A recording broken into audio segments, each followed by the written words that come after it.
Testing. Okay, everybody, I don't have to scream, huh?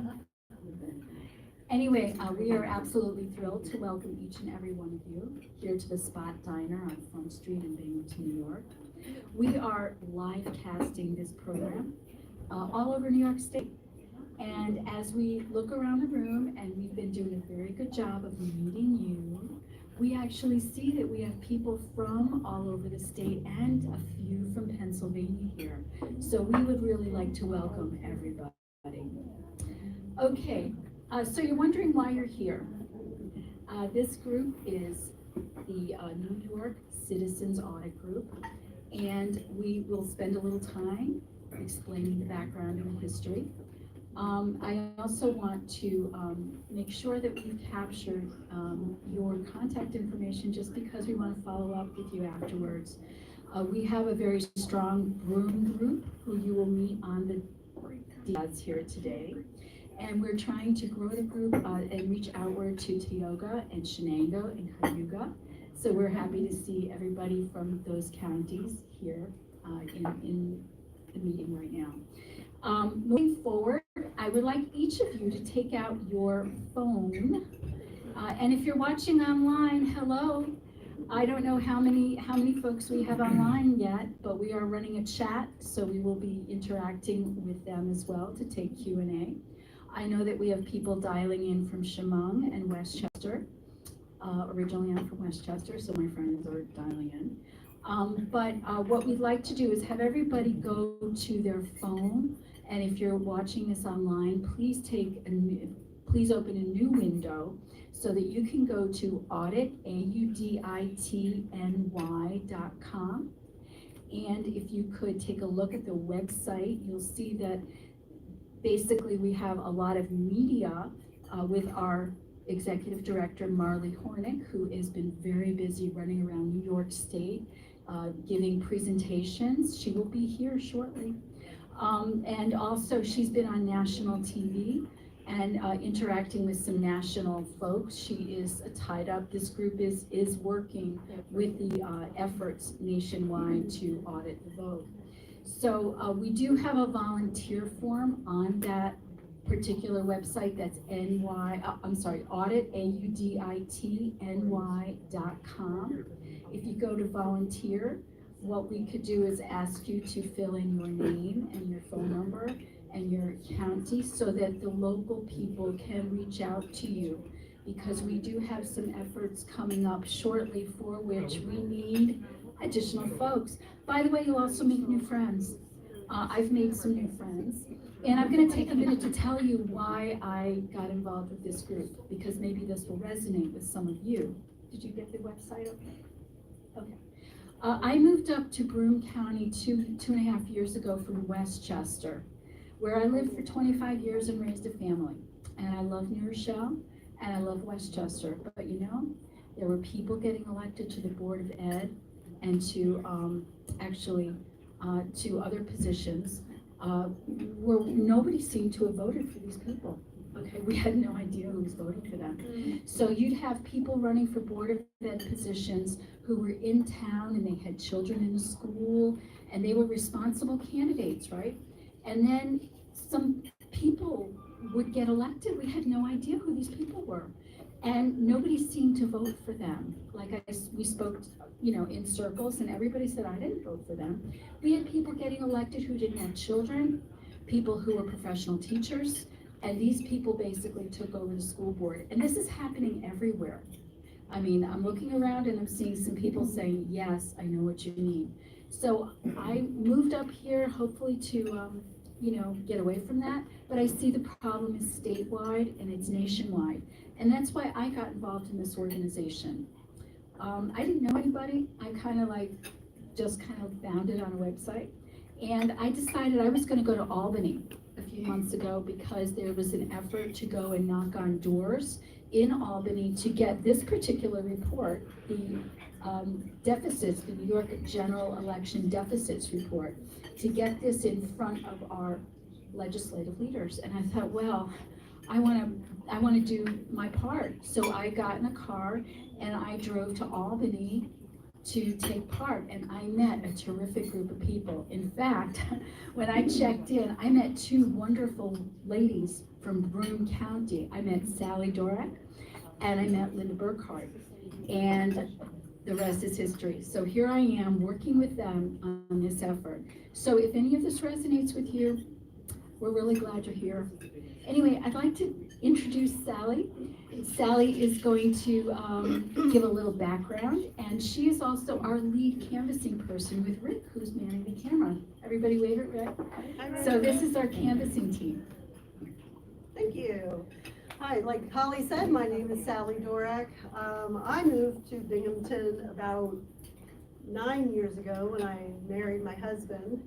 And I was very frustrated after the 2020 election.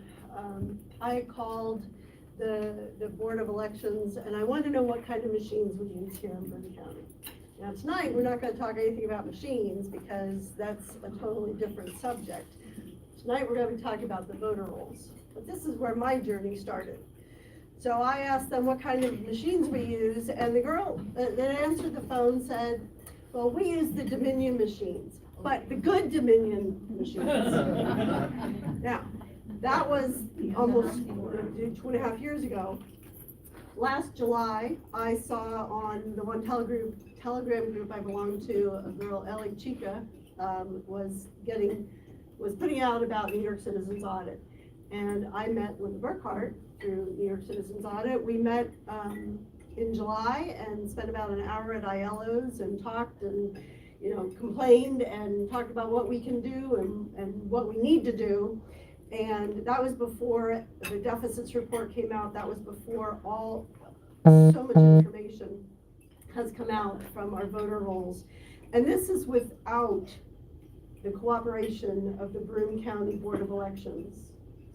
Broome County Board of Elections has never turned over the voting rolls from Broome County, even though we gave them a FOIL request a year ago, November. Anyway, yeah. So October and November. So they still have not turned over the voter rolls. So when you're looking at the paper that says Broome County, you'll notice on there it says everything is because of what the state gave us. The State Board of Elections, as you'll hear tonight, gave us raw data that we've been digging through for years. So I'm going to introduce Linda Burkhart, who's from Whitney Point, and she's also, before I do that, I want to say, Holly mentioned that I am working with Rick, and we're going to be doing canvassing. And what that is verifying who lives where, that they're not at a vacant lot, that there aren't 12 people in that one building. From other sources, you may have realized that places that have students, college students, that they grab ballots from those places. And it doesn't even have to be a paper ballot in the state of New York, because there's so many ballots in the system that you'll soon hear about that they can just use those ballots. But we're going to be doing canvassing because you have to start with a clean roll. You have to have a clean slate going forward. We can't continue like this. Did you want me to introduce Joe? Is that what you were pointing at, Joe? Yes. I'm going to pass the microphone over to Joe. He was eating, so we'll give him a minute to get it. Oh, you want to stand there? You got to come up front because we're streaming. Joe is from Chemung County, and he's been doing canvassing, so he'll be able to tell you a little bit about what it is, how we go about doing it. Take it away, Joe. Hi, my name is Joe Atkinson. I'm the Chemung County Strike Team Leader for New York Citizens Audit. Just a little quick about myself. I got involved because I've been in a bunch of different patriotic groups, and they just seem to keep running out of steam. And I saw this group online, and I started looking into them, and when I saw what the researchers were doing and the kind of people who are backing us up in the background with the with the facts and figures, I thought this is where I gotta be. So anyway, in Chemung County, we're canvassing now. In Chemung County, we have 735 what we call clones. And Marley will get into later what clones are all about, but basically it's people with more than one voter ID. We found there are 735 people in New York State with numbers from Chemung County, or came from Chemung County one way or another. 504 of them are still living in the county, and my people are going out door to door, and we're talking to these people, and we're asking them questions about, you know, did you vote here? Did you vote there? We're seeing voter records that are all messed up. I have 16 clones in my county that have double voted multiple times. So in other words, you go to vote once, if you're a clone, you don't know you're a clone. You go to vote, but somehow when I look at your voter records from an old address or something else, you also voted. So this is the kind of thing that we're checking out. Eventually, it's gonna go to the Board of Elections, and we're telling the people, if they ask us, what do I do? You know, what do I do about this? We're telling them to go to the Board of Elections, and needless to say, the two commissioners in my county are not my best friends. And eventually, and if things aren't changed, it could go as far as the sheriff. Well, it's a door-to-door project. It's grueling. We've slowed down a little bit because it's been petition season for the political candidates, and we didn't want to overdo it. But now, and in fact, some of my people are actually Republican committeemen in the county. So, but we've been going door to door. And I think if you want me to say something about, you guys wanted me to say something about Albany too, right? Yes. Oh, yes, because you were one of the. Okay. In the end of January, we had a legislative lobby day in Albany, and it was like 49 of us, and we made appointments and actually sat down with something like 95 assemblymen, I believe. And believe it or not, some of them are clones. And I can tell you personally, me and Linda, we actually got to sit in and break the news to an assemblyman that he was a clone. He wasn't very happy. He wanted to get right up and go call his local board of elections and find out what in heck was going on. So we targeted people on the election laws committee, and we targeted those that we knew who were clones, and many others. And I think we left off 116 copies of the report, and there's like 124 assemblymen in New York State. So virtually every assemblyman got a copy of the report. We were told that after we left that afternoon, that we were the talk of the building. There was a huge pro-abortion thing going on and everything else, but apparently we were the topic of discussion most of the afternoon around the Assembly's legislative building. So we have some horsepower here, and now we have with the legislators, we have a phone bank going. We did the first round this weekend where we called all of the Assembly election committee members, because New York Citizens Audit wants to tell them what Marley's going to tell you tonight. In fact, in even greater depth, and we can't get that meeting. So we bombed their phones. They know that we want a meeting. Hopefully, I don't know what Steve came up with. I have that chatter, but I haven't had a chance to read it yet. We haven't heard yet what happened, but if he didn't get a meeting for our group with this committee, we're gonna do it again, and we're gonna call all the district offices again. What do you have? Actually, I'm just gonna pop in here. Go ahead, say it. I'm just gonna pop in here and read the text he sent us. Hello all, the call effort helped. I spent 30 minutes on the phone with Walker's chief of staff. They were definitely aware of our efforts. I'm sure that's why I got that amount of time with him. And as far as getting the whole committee together, called by the chair, it's never been done before. We had everybody, all of us called. It took 15 minutes. He said the committee meets just to vote on bills, to get them out of committee. It was a good meeting with his concerns about our findings. He will ask the chair if we could possibly do that meeting called by her. If not, oh my gosh, it keeps going on. If not, we will arrange to have an off-site meeting, et cetera, et cetera. But we're effective. That's what's important. And that's it. And we've got momentum.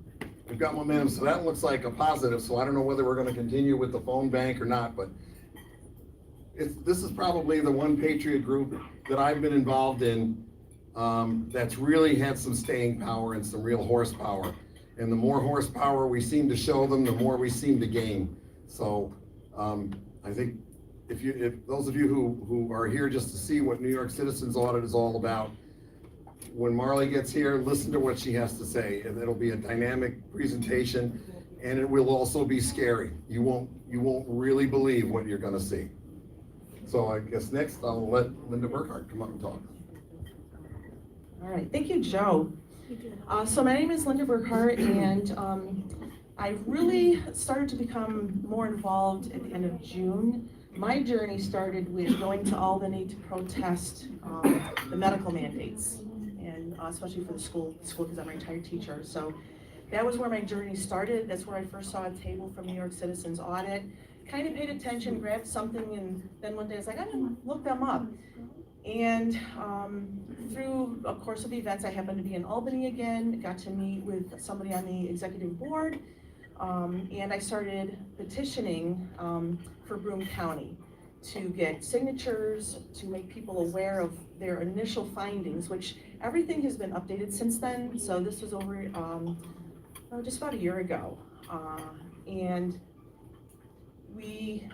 I never thought I'd be a political activist. I was very political. I had an opinion about everything. I just never did anything with it. So, but this was something concrete. You could see what was happening in the courts. Nobody was getting their cases heard, or they were being dismissed or being ruled against.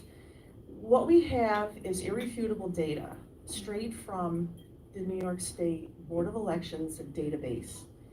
And they just didn't hand it over in a nice form. The research team had to literally write software to sort the data. So it was not an easy task. So it wasn't a really quick process. We just didn't have the data put in front of us and then just start looking. We had to actually decipher all of the data, but Marley can tell you more about that. I just want to make sure everybody understands that we are a nonpartisan group. We have a lot of crossover between groups. Like, for instance, I was really into fighting the medical mandates, and then you meet other people who are involved in other things. And then I took off with my sister, and I took off with our brother and drove down into Pennsylvania with a convoy when they came down through on 81. So met more people through that, and they're kind of all intertwined as well. Met a lot of people like out of Rochester. So there is crossover, but we are non-political. We have a 501c3. We are very, very careful to make sure everybody understands that, because we don't want to lose that status. The only thing we take are just donations. We don't have any official donors, if that's a good word, nothing from like a big organization. So I just want to make that very, very clear. I thought while I was up here that I would read the mission statement in case anybody hasn't seen it on their website.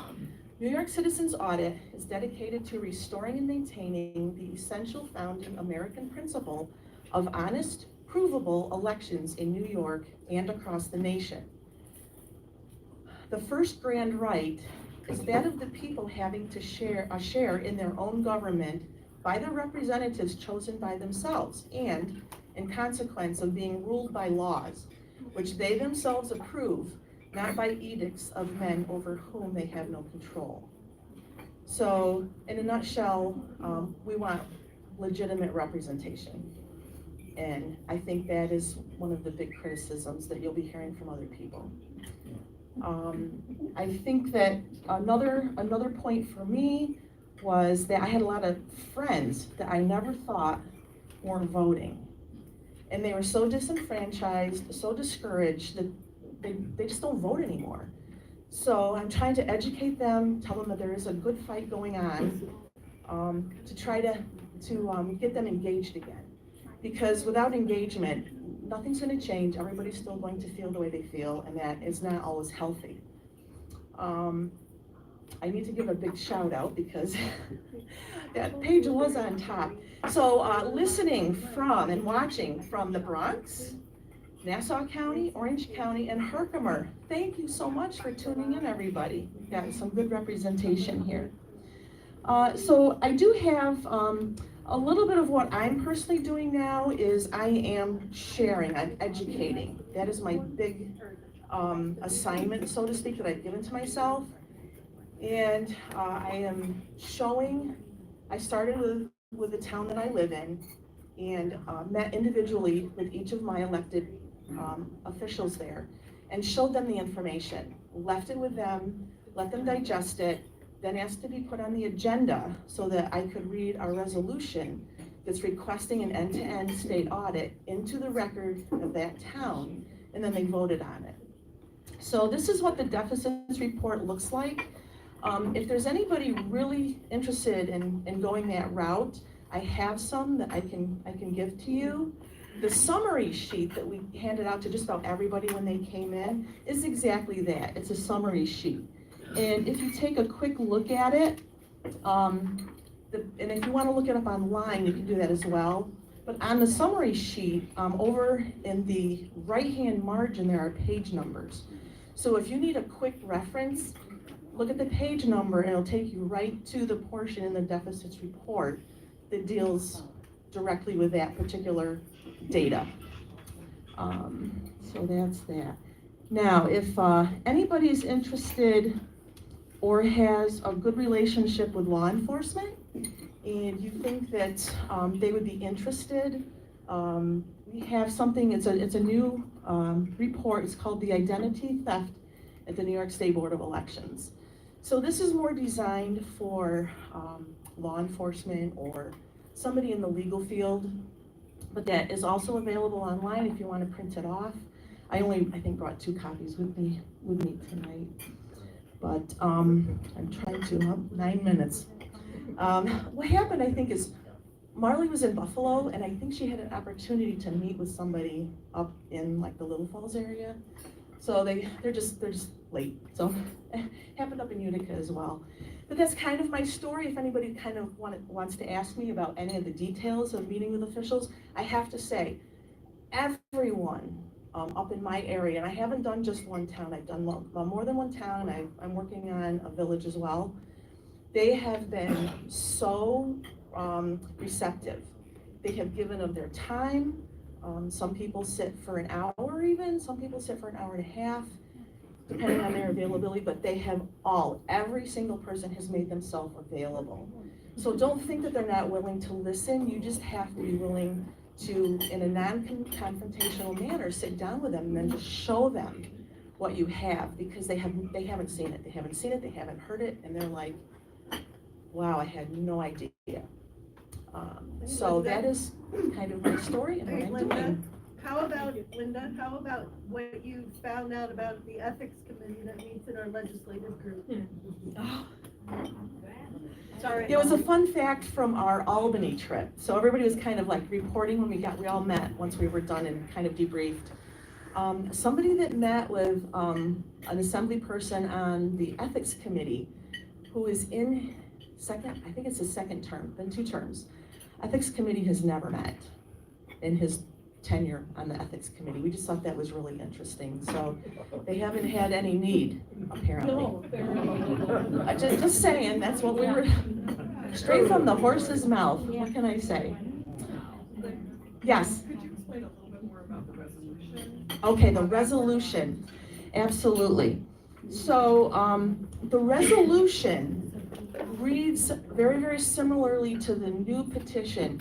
I went up at the end of June and helped deliver 14 petitions to the Secretary of State, Attorney General's office, New York State Board of Education's office, the Democrat and Republican commissioners for the New York State Board of Elections office. So we took the first petition, all the signature pages, they were all bound really, really nice, and served those, and there was no response, which, and if they don't respond, then you actually have to take a legal action and file an Article 78 if you really want to force the issue, so to speak. We have not done that. We've just run with what we had because we have tons of data anyway to try to sort through. And then I forgot what question I was talking about, Hannah. Oh, the difference between the resolution and then the petition. Resolution is what you take, and I read it into the record at the town that I was at. And then each official will sign on it. Each one is specifically written for your town, city, or village, or county body, whatever legislative body it is. So you would request it through the website. One person does them all. So you send they'll send you a form to fill out. You send in the information with the town and then each person's proper name as it's listed. And then they email it back to you and you just print it off. For me personally, I took 3 specific copies. And then I'd already given them like a sample resolution ahead of time, so they all had read it, run it past their lawyer if they wanted to. So they already knew what it said. I was just reading it into the record. And then they vote on it, they sign date, and then you scan it and you send it back, you email it back. So that's how the resolution So what does it, Okay, so that's a really good question. Our whole objective right now is to gain grassroots support. We've gone to Albany. We've done the thing in Albany, and nothing is moving. So we are trying to gain momentum from the grassroots up. So for me personally, I'm trying to meet with everybody in my legislators' district. Linda, Yep. could you read the resolution? Because I don't think a lot of people in here have heard it, and I think it's very well written. Okay, another question? I had a question. You said you gave it to them and they voted. Yep. How was the vote? 5-0 in favor. Good. Yep. Like I said, I met with them all ahead of time, so they all had the information. They really didn't have to debate about anything. The majority of I think I only got 2 questions from the board in the public meeting. All the other questions came from the people that were attending that had no idea I was gonna be there. So it was kind of like, it was an extra little plus, but, yeah, there's a resolution. It's in the middle, kind of, yeah. Okay, so the petition, some of the language in the new position is very, very similar to the resolution. So it's not identical. The nice thing about the resolution is that on the last page, trying to flip it open here, and I do have some copies of this if somebody's really, really interested in pursuing this. The last page, it cites all of the sources that they've used, which have all been foiled or taken off of public state data, like number of votes cast, all that kind of thing. But then underneath it is that we have made a list of all of the legal precedents in courts, and then also all of the laws that can be applied to the grievances that we're filing, and how they are supported and required by law, the things that we think are wrong. So let's see. This is really little print, I don't know. Okay, whereas, and I did not memorize it, I'll tell you that. Whereas it is a recognized civil right in the United States for every citizen to have free and fair elections, and the right of suffrage can be denied by a debasement or dilution of the weight of a citizen's vote, just as effectively as by wholly prohibiting the free exercise of the franchise. And that is Reynolds versus Sims from 1964. So there's a law cited right off the bat. Whereas it is the affirmative duty of our elected officials to comply with all federal and state laws governing administration and procedure of our elections, thereby guareeing our elections are accurate and free of distortion and manipulation. Whereas our constitutional system of representative government only works when the worth of honest ballots is not diluted by invalid ballots processed by corruption, and assuring accuracy can only be achieved through operational integrity of our elections as defined by those laws governing the following 5 processes. Number 1, rigorous verification of voter identity.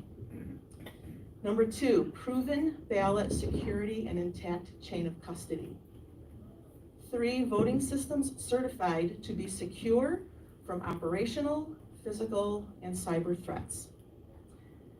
Number 4, meets all FISMA and state operational and risk assessment requirements And number 5, meets auditability and traceability requirements and operational policies. So I think their view is that you should be able to check and make sure your vote actually counted, which at this time you cannot do. You can say that you voted, but it doesn't necessarily track the vote. All right, I'm gonna turn it over to you if you wanna read more. That's the most important part. Hi, everybody, it's Holly again. I have some shout outs. We have about 30 people sitting on live stream, so I want to shout out to Westchester. I want to shout out to Herkimer. I want to shout out to Greene, to Saratoga. And guys, you know, we have 62 counties in this beautiful state, and we have groups formed in at least half of them. So this is really good. If you could, for those of you live streaming and for those who've just joined us, as Linda is reading this proclamation, there's a gentleman in the hallway that said, wait a minute, that sounds really interesting, and I need to be part of that. So could you all please go to the auditnewyork.com page, fill out a volunteer form so that we can follow up with you and get you into your appropriate county, because we actually really need your help. None of this is being reported by the media. You're not reading about this, you're not hearing about it. Censorship is real. So we need to actually attract more folks. We need you to share these thoughts with your friends, your enemies, your neighbors, your family, etc. And actually our special guest has arrived, and she's just taking a moment to freshen up. So now that Linda has had a chance to wet her whistle, I'm going to actually just, are there any questions before we go on? Yes. I have a couple. Okay. Reasons given for the Boone County Board of Elections not complying with the, did they provide any reason, or did they just ignore that request? I think they just ignored it. So is there any talk of like flooding them with requests for that? Have at it. Sure, go right ahead. I'm assuming. If you want to stand up so everybody, these are We good can questions. get to the mic. Yeah, hang on just a minute. Oh, I don't need the mic.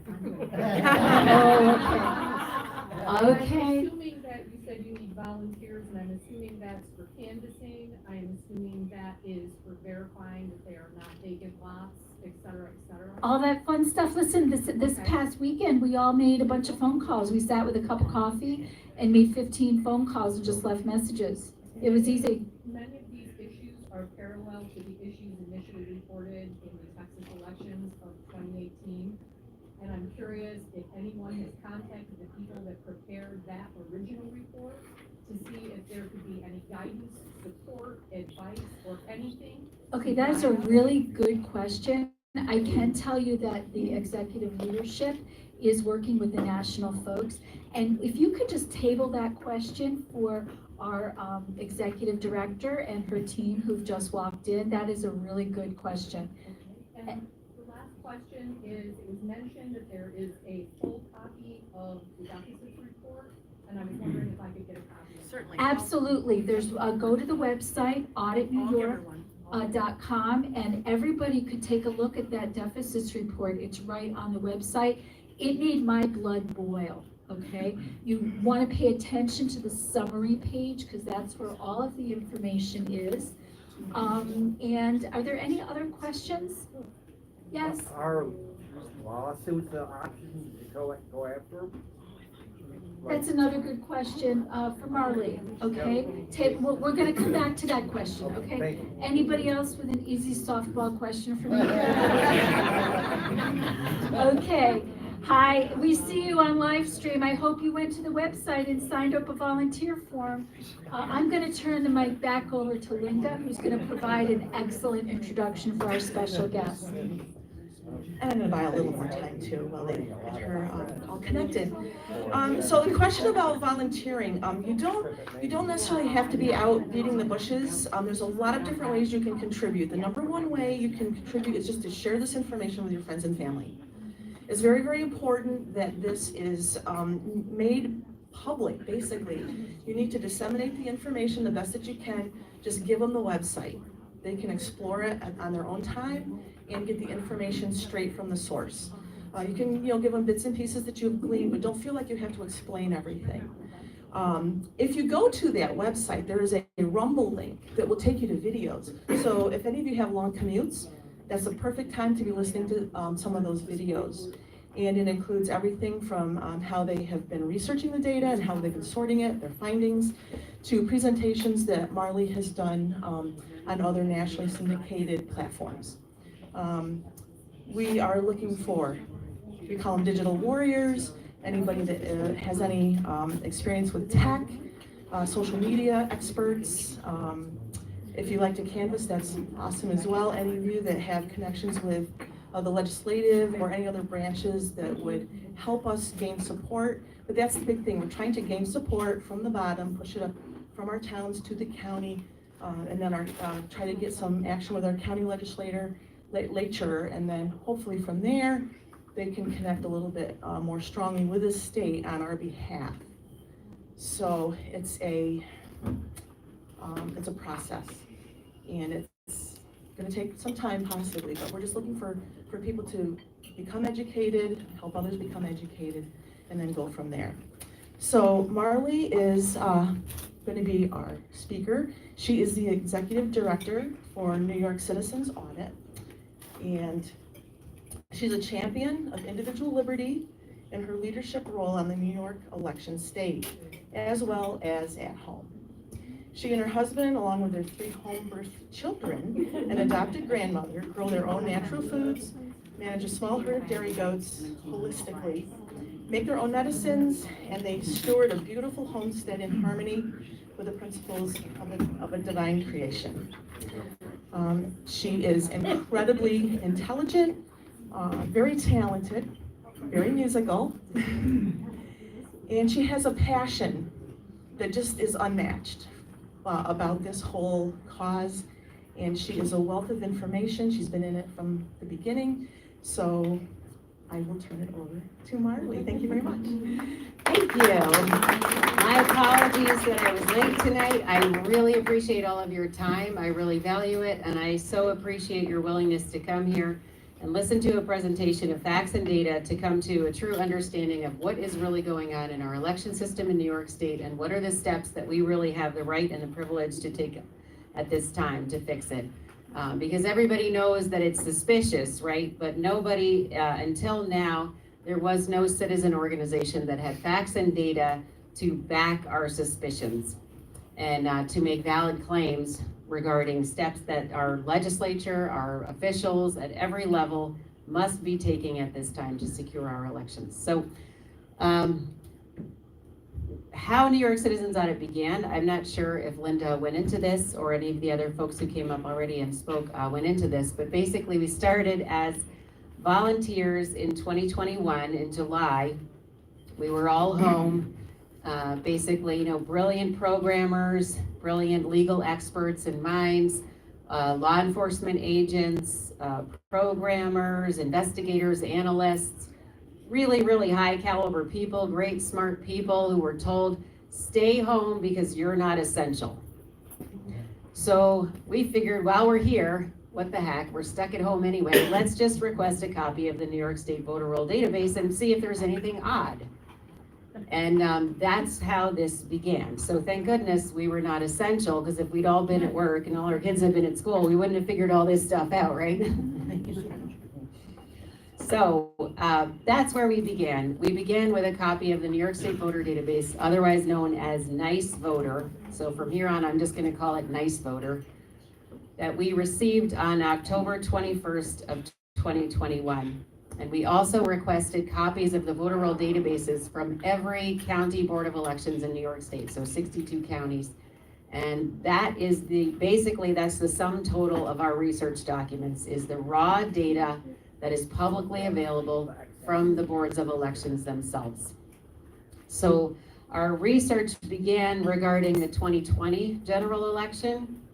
That was our area of interest in 2021. And so some of the findings I'm going to show you are specific to the 2020 election.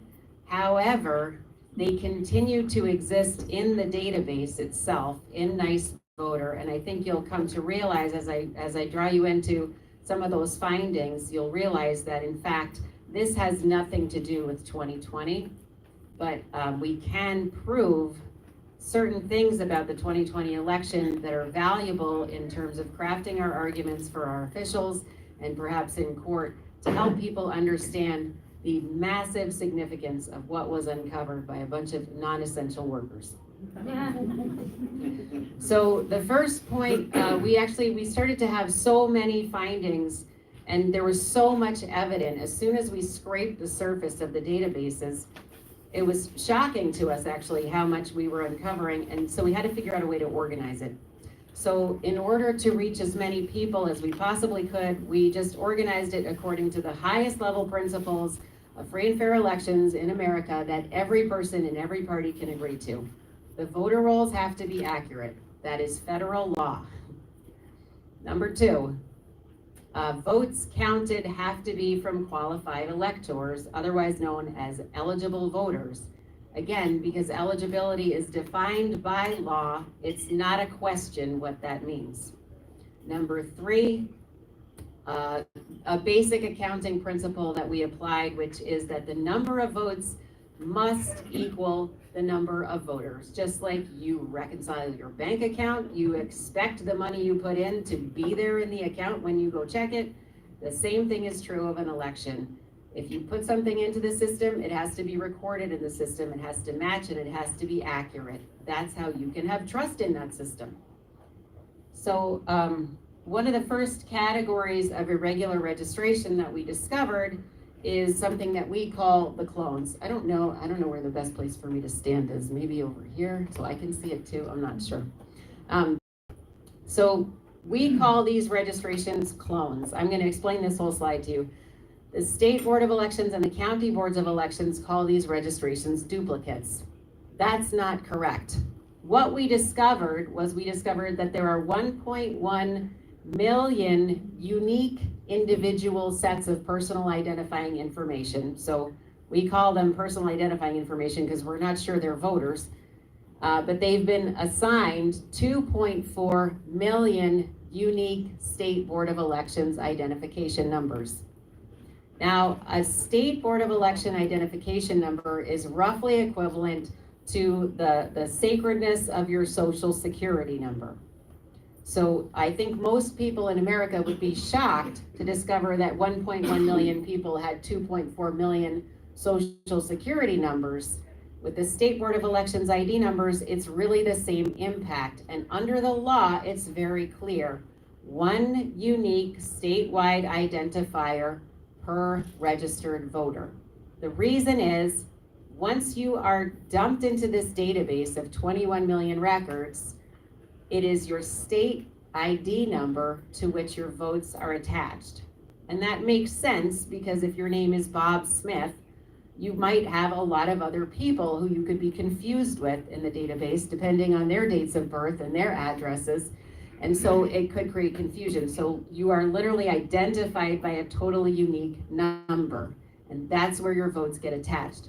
So in this instance, what we're looking at is 1.25 million opportunities to cast extra votes that are clearly in violation of black letter election law, which is to say, you don't have to be an attorney to know what one statewide identifier per voter means. It's obvious. That's why they call it black letter law, and I'm going to use that term a lot because I kind of like it because I'm not an attorney.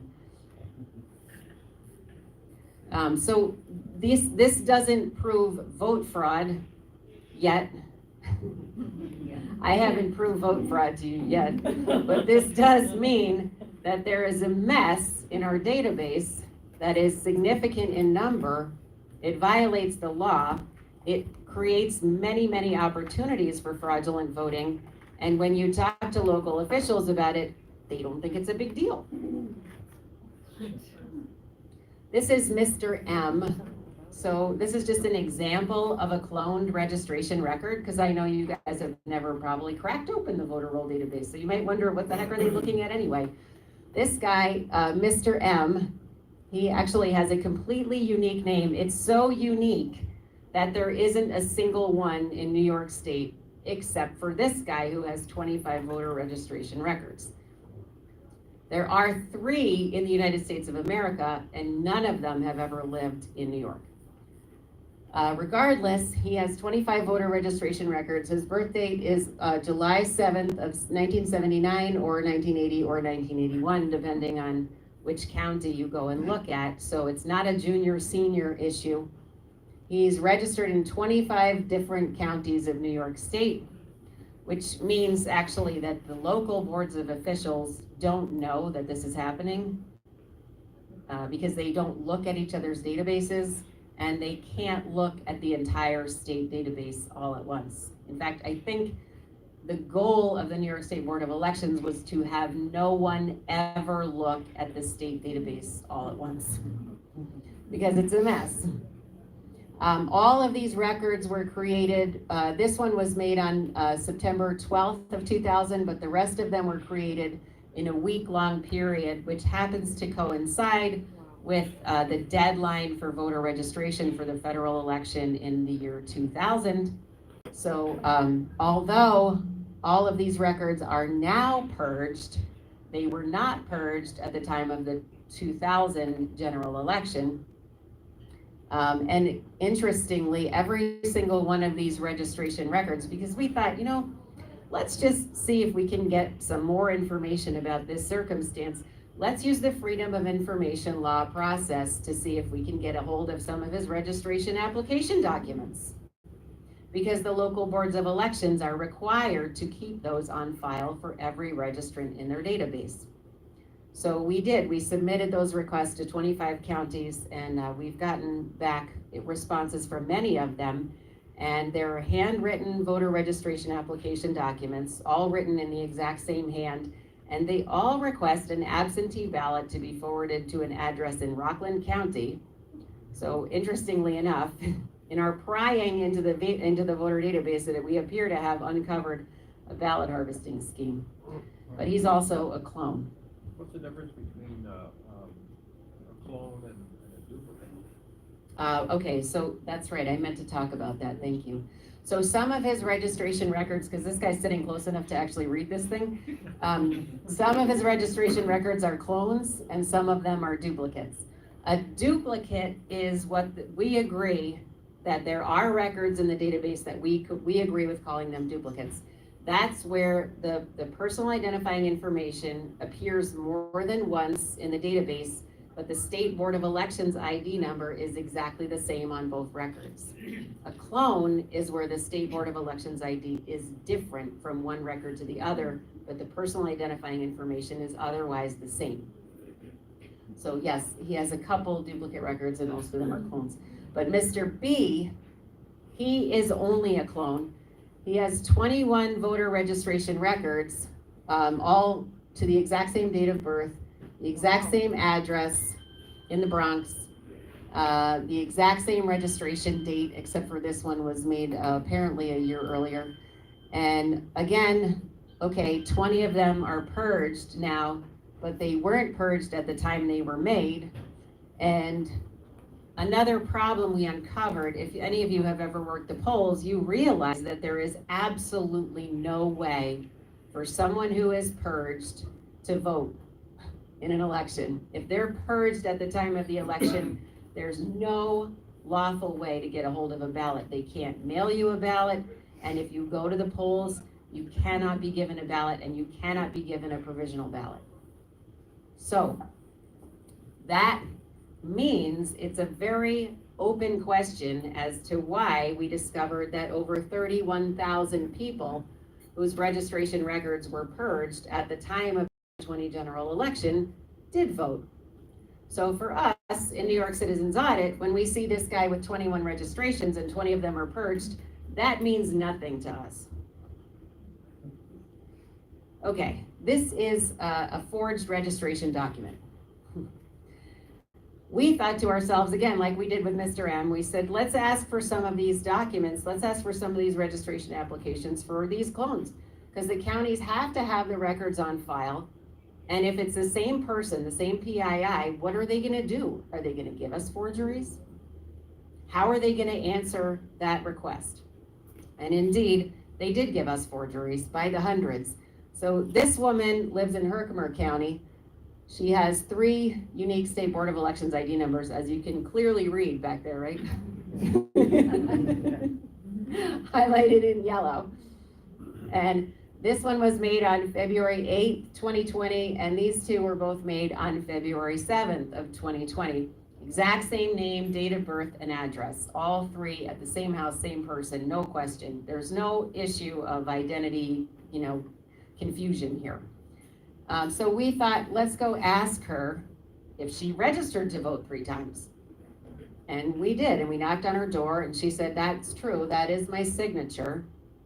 She said, it's an old signature, but it is mine. And she said, well, I only registered to vote 1 time. She said, but the thing that really is weird about this is I didn't register to vote in 2020. Now, we canvassed her in 2022, so it's an open question. We said, well, is it possible that you did and you just forgot? And she said, no, that's not possible. Because when I registered to vote, I was pregnant. I was pregnant in 2021. This child right next to me here is a year old. This is my 1-year-old baby. I was not pregnant in 2020. You can't really argue with that. The problem is these 3 signatures and obviously the surname signature as well, when you layer them in Photoshop, they are a pixel for pixel match.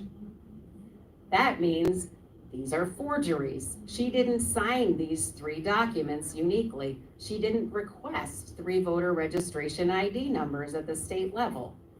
So how did this get created? And one interesting thing about it is that now if you went and talked to these county officials, they would tell you it's no big deal because these 2 records are purged. However, the reason they're purged is because we submitted these State Board of Elections ID numbers to Herkimer County and asked for their registration applications. The purge date is May 10th, 2022, which is the day before they returned them to us. So these and a whole nother set of about 60 others in Herkimer County, not to pick on Herkimer because in fact, their records are a lot cleaner than other counties. But nonetheless, the point is these were active registrations in their database until New York Citizens Audit pointed that out. So I know your brains are getting tired already and I apologize, but I'm gonna walk you through 2 graphs that are so important. We're just gonna sit here until everybody understands. On the y-axis, that's this side, these are State Board of Elections ID numbers from 50 million to 60 million. The total range of ID numbers for state identifiers is 0 to 99 million. So this is not the entire database, this is just one segment. On the x-axis, you have county ID numbers from 5,000 to 5 billion. I'm pointing this out because the next slide, which is really important, is a slightly different scale. So I want you to know that you're looking at the same numbers, even though the scale's a little different. These are all of the active registration records in that section of the database. What these dots represent is unique registrations at the time they were created. Because your state voter ID number is totally unique. They're never reused. It's completely yours. No one can ever touch that thing. No one can change it, no one can delete it, nothing, even though they do. And so this dot, which is your county ID number and your state ID number, that's you. If you become inactive, you don't move. If you become purged, you don't move because it's not you personally, it's your ID number. It's the location of that unique ID number in the database. So these are all the active numbers. And these, in the exact same portion of the database, are all the purged numbers. Does anybody notice anything different about these 2 graphs? All the active voters, nice vertical lines, right? All the purged voters, wait, there's these massive horizontal slabs, we call them. They weren't in the active graph. So, were they born purged? There's 900,000 of them. Why would you register to vote purged? You can't vote if you're purged. Someone is manipulating this database. Boy, are those clones starting to look ugly. And I'll tell you, right here, just for fun, I'll just tell you, this is NASA, this horizontal right in here is Nassau County. And they have approximately 240,000 purged registrations there with no purge date, never corresponded to any active registration in the database. And wouldn't you know, they're exactly 33% clones. Like exactly. And actually, if I blew this thing up really, really big so that all we were looking at was that one little section, you would see that the clones follow the line of the purged registrations in a perfect gradient. Like someone who was a graphic designer was maybe programming the database with steganographic algorithms. Just maybe. Because how else would they do that? But I'm not going to talk about that anymore. Now we're going to go to other categories of irregular registration, other really weird things we found in the database. You cannot register to vote without an address because every single one of those election districts depends on your address. So if you're not voting in a presidential race or for a state, for a federal Senate race, right, you're voting in an election district. And as you guys know, the districting is always a hotly contested topic. And so where you live matters a lot in politics. You can't register to vote without an address. You can't register after the cutoff date for a federal election and vote. You can't be purged with no purge date. Because if you have votes in your voter history, it doesn't matter if it's me or if it's the commissioner of the Board of Elections at the state level, nobody knows if those votes were cast before or after you were purged. It's impossible to tell. If they were cast before, they comport with the law. If they were cast after, they don't comport with the law. But you can't tell. And there's 1.5 million of them.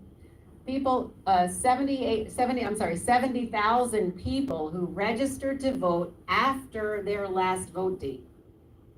When was the last time you voted that you weren't registered? That's not the right order. It doesn't follow logic. You don't have to be a lawyer or a commissioner to know. That doesn't make any sense. We have 19,000 people registered to vote, active in the database, who are older than the oldest known human alive in the United States of America. They're not dead. Just be reassured, they're not actually dead. But they just happen to be older than the oldest known human in the nation. And 4,700 people who just cannot wait. They're so excited to be a part of American civics. Come on now. Registrations made on federal holidays. I am so happy to share with you that one commissioner of the Board of Elections at the county level met with New York Citizens Audit. That is such a huge statement. That person took a big risk.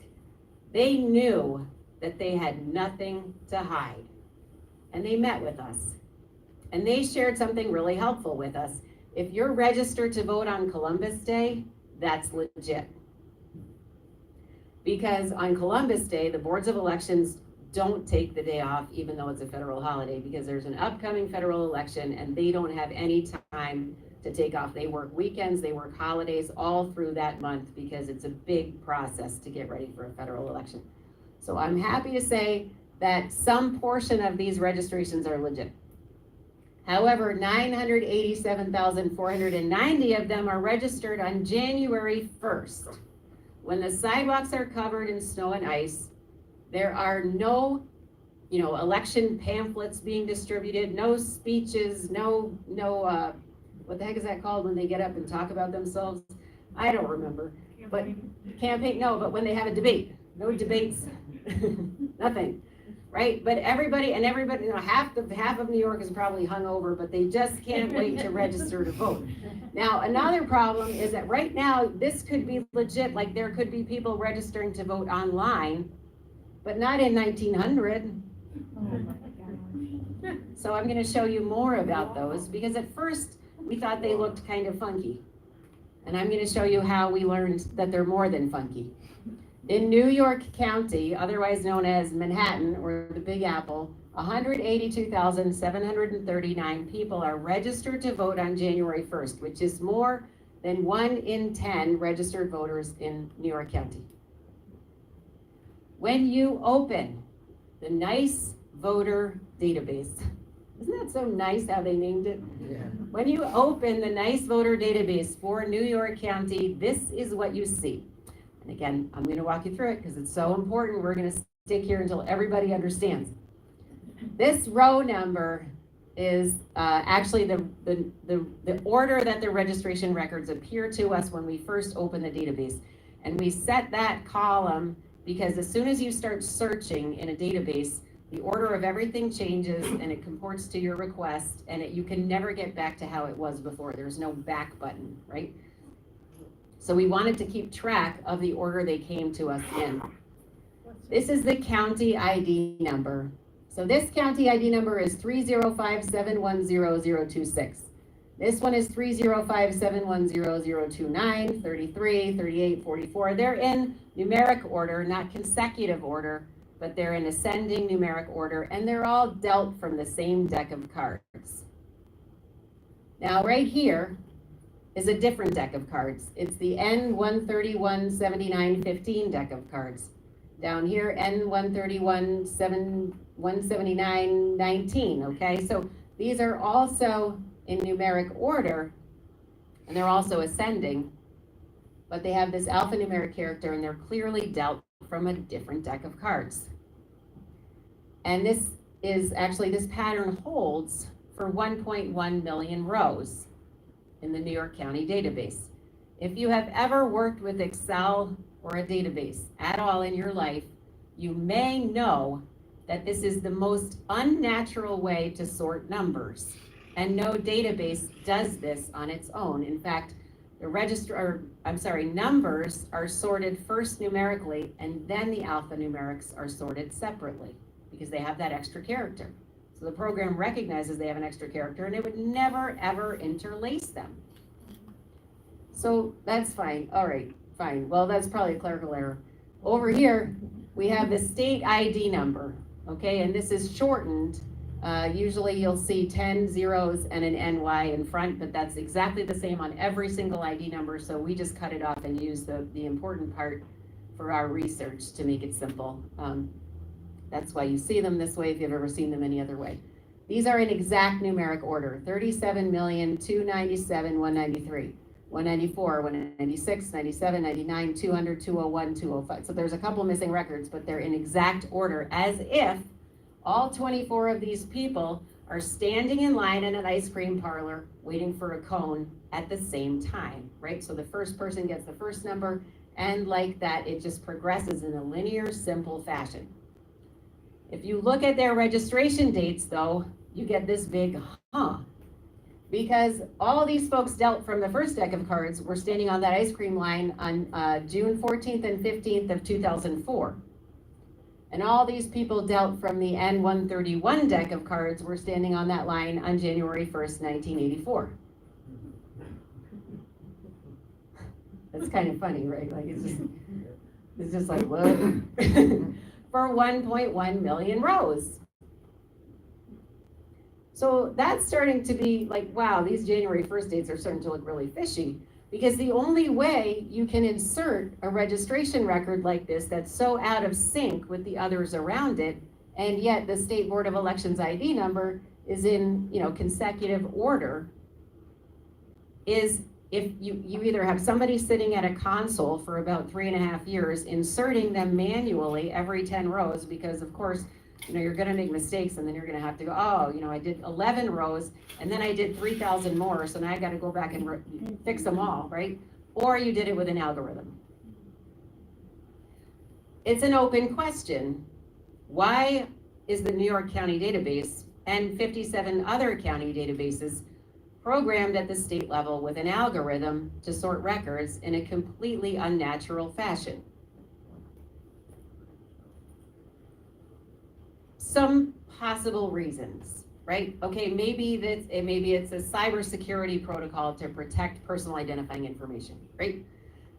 Instead of someone being able to hack into the database and get everyone's name and address and all of this personal information, their social security numbers, driver's license numbers, we don't get that, it's redacted to us, but that's in there. They cut it into packets of 10, so if you hack in, you can only get 10. Okay, but this is a publicly available document and we use the Freedom of Information Law process to get a copy, so that seems kind of unlikely, because why would you hack into a database you could just ask for? All right, well, maybe it's a cybersecurity measure to protect against fraudulent registrations being inserted by a foreign entity, right? Maybe someone wants to create fraudulent registrations, and so now they're gonna insert them and they're not gonna know there's a pattern, and their registrations aren't gonna match the pattern, and it's gonna be obvious to the county boards of elections who are in charge of adding registration records. That doesn't make any sense, because we've spoken to 3 county commissioners and none of them knew there was an algorithm in the database. So they didn't know that there was a protective measure there to help them identify fraudulent registrations. That doesn't really add up. Well, maybe it's a way to cut the data up, right? So that it sorts more quickly and it's more efficient for local clerks who need to look up state records. But that doesn't really make sense, because when you add this kind of programming to a database with 21 million records, it's very slow actually to find records. And in fact, some of our queries run overnight to get these numbers. So none of those explanations add up. And in fact, we've reached out to cybersecurity experts from all over America, people who have knowledge, insider knowledge of these kind of databases, insider knowledge of election systems, and not a single one of them can come up with an innocent reason for this to be here. But there's no question that it was very expensive to program. And you do realize who paid for it, right? So here's an interesting fact. The statewide voter registration list shall be created by combining the existing voter registration list from each county. So it's just a compilation, right? The state list. And in fact, they clarify adding, changing, canceling, or removing voter registration records shall be conducted only by local boards of elections as provided by this chapter. That's from state election law. So then how come, again, how come when we searched these voter roll databases at the county level and the state level and compared them, for New York City, Erie County, and Nassau, we found 1.9 million registration records in the state database that don't exist in the county databases. You can look that person up in the state, but the county has no idea that they're a resident and a voter. There's no record of that person. Again, does this prove voter fraud? No. Does this demand an end-to-end audit of our election system? Absolutely. We would like to know, how did these registrations come to exist? What is their purpose? Why are they there? Who created them? That's 1.9 million violations of that simple election law, right? Like no one, I don't know, maybe someone's an attorney in this room and maybe they want to interpret the law that says only the county can change, add, or delete records. I don't think it needs a lot of interpretation. Another issue with the database, again, we're still in the first category, voter rolls must be accurate. We have 6 counties in New York State, Allegheny, Erie, Hamilton, Nassau, Westchester, and Wyoming that are more than 100% registered to vote. In fact, Westchester's 140. I think Nassau takes the prize with 155% registered to vote. Although in Erie County, if you're 100 years old, you're in good company, because Erie County 100-year-olds are 3,475% registered to vote. So that might have something to do with that. I don't know. I never graduated from math, but I'm just saying. Okay, so now we're in category number 2. Votes that are counted have to be from eligible voters, qualified electors. So we're back to the clones now, and this is a little dense, but I'm just gonna say, here's the thing. Those 2.4 million state ID numbers, which no one really knows. We know some of them are fictitious, like that guy, Mr. B in the Bronx, and that guy, Mr. M. You know, we've canvassed all those addresses, and those people never ever lived at those addresses. No one's ever heard of them at a single one of those addresses. So, granted, some of these are real records attached to real voters, but some of them are not. Nonetheless, 696,000 votes were cast out of this batch of State Board of Elections ID numbers in 2020. Again, some of those votes are real. Talk to people, our canvassers who got up here and talked about the canvass process that we're doing. They've talked to voters who are in that category and they really did vote. And, you know, I'm sure they got their fingers crossed right now that they don't get sued for all the felony violations of election law for having all those registration numbers, but they did really vote. Some of those votes didn't come from real people, and some of those votes were assigned in the database. And here's an example of someone who triple voted in the 2020 general election. Mrs. Z, again, a completely unique name that she has. Here's her date of birth. It's the same on all 4 of her registration records. She has 2 different addresses, so fine, that happens. People move around. The registration dates, she has 1 State Board of Elections ID number. These 2 are the same, so these would be duplicate records. And then this one is unique again. So she has 3 unique State Board of Elections ID numbers. This one is purged on Christmas Eve, which I don't remember the commissioner mentioning them working on Christmas Eve to clean up the voter roll database, but maybe I missed something. All 3 of these registrations voted in the 2020 general election, the 2020 presidential primary, the 2020 primary election, and the 2016 presidential primary. This one also has some additional votes. I didn't list all of them, but going back to 1996 and a couple earlier elections also. So, did you triple vote in 4 elections? I mean, that's like a real achievement, frankly. But something else that's really concerning about her registration records is that this one that triple voted, so the last voted date is November 3rd, 2020. That was the date of the 2020 general election. But the registration date for this record is November 30th, 2020. And not only did it vote 23 days earlier, it voted 4 years earlier. And then, I swear, this is the raw data from the State Board of Elections. Okay, this one that last voted in the 2020 general election was registered on November 12th of 2020, 9 days after the election, but somehow also voted as far back as 1996. Time traveler. What was that? Time traveler. A time traveler, right? Just like those January 1st people standing in line for ice cream 20 years later. It's just,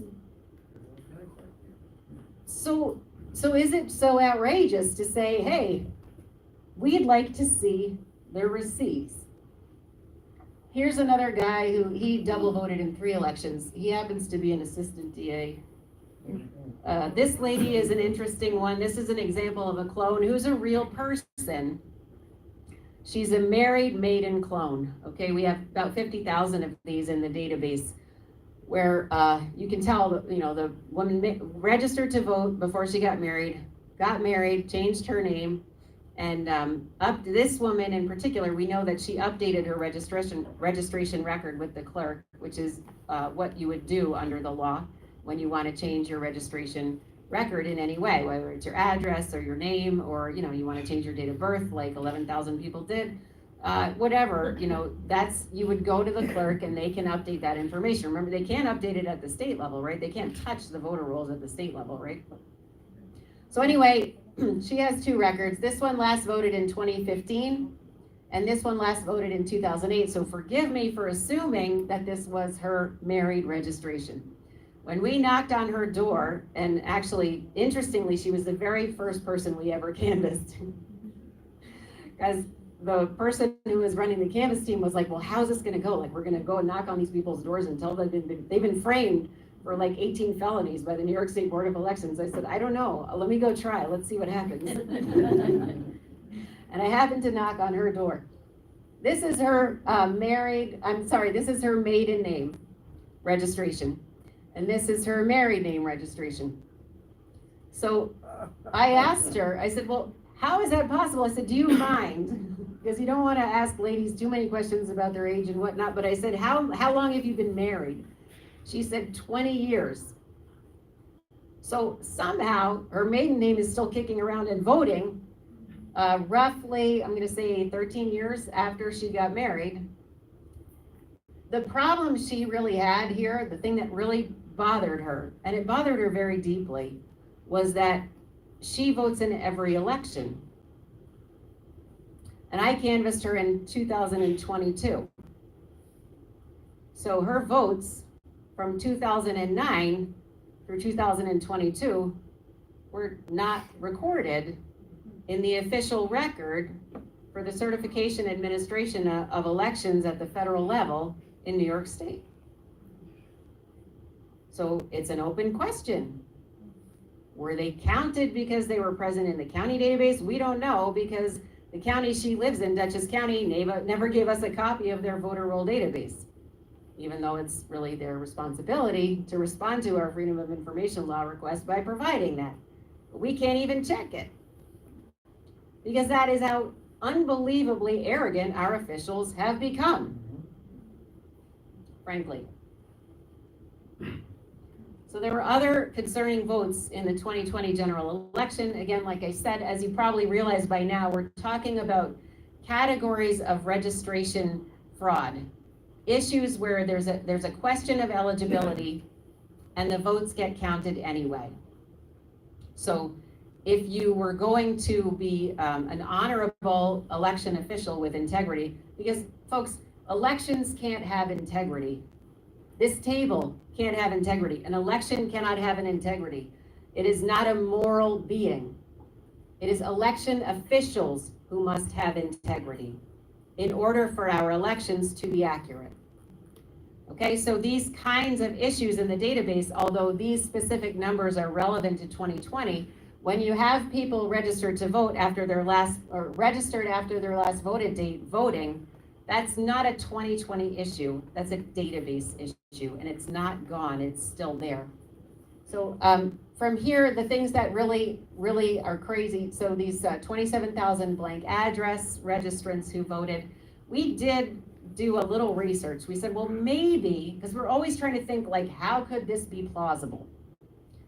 Maybe they're homeless, right? Maybe they don't have an address, and maybe there is a provision under New York State election law so that people who are homeless can still vote, right? Because we don't want anyone to be disenfranchised, to be deprived of their right to vote in America if you're a citizen. So we looked into that, but the problem is, first of all, that's not true. You have to be registered at least through a church or a soup kitchen. You have to have an address. And on top of it, not a single one of these registrations is in the 5 boroughs of New York City, in Monroe County, or in Erie County. So in the greatest population centers, you have absolutely no blank address registrants. This one is really, it's possible that this is the most shocking thing in our entire presentation. How did 30,000 people who were purged with no purge date cast a vote in the 2020 general election? How did that happen?